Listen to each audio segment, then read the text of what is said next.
আমরা সবাই জানি মহানায়ক উত্তম কুমার মানেই হচ্ছে হেমন্ত মুখোপাধ্যায়ের কণ্ঠ। কিন্তু আপনি কি জানেন যে কিভাবে মহানায়কের লিপে হেমন্ত মুখোপাধ্যায়ের কণ্ঠকে অতিক্রম করে সেইখানে জায়গা করে নিয়েছিল প্রখ্যাত শিল্পী মান্না দের কণ্ঠ?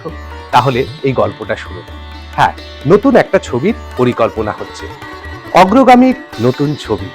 সরোজ দে পরিচালক, কানুদা নামে যিনি পরিচিত ইন্ডাস্ট্রিতে, সেই কানুদার নতুন ছবি। কানুদা তো নতুন একটা কিছু করতে চাইছেন, কিন্তু সেই ছবিতে কি নতুন করা যায় তাই নিয়ে তিনি আলোচনা করলেন সুধীন দাশগুপ্ত অর্থাৎ সেই ছবির সুরকারের সঙ্গে। আর সেখানে উপস্থিত ছিলেন গীতিকার পুলক বন্দ্যোপাধ্যায়। তো সুধীন বাবু বলেছিলেন যে এই ছবিতে যদি লিড দেন কিশোর কুমার তাহলে সেই গানটা সুপারহিট হওয়ার সম্ভাবনা আছে। কিন্তু পুলক বন্দ্যোপাধ্যায় বললেন না, মান্না দে হোক এই ছবির গায়ক। আমরা উত্তম কুমারের লিপে হেমন্ত মুখোপাধ্যায়ের পাশাপাশি পেলাম আরো এক নতুন জুটি, উত্তম কুমার মান্না দে।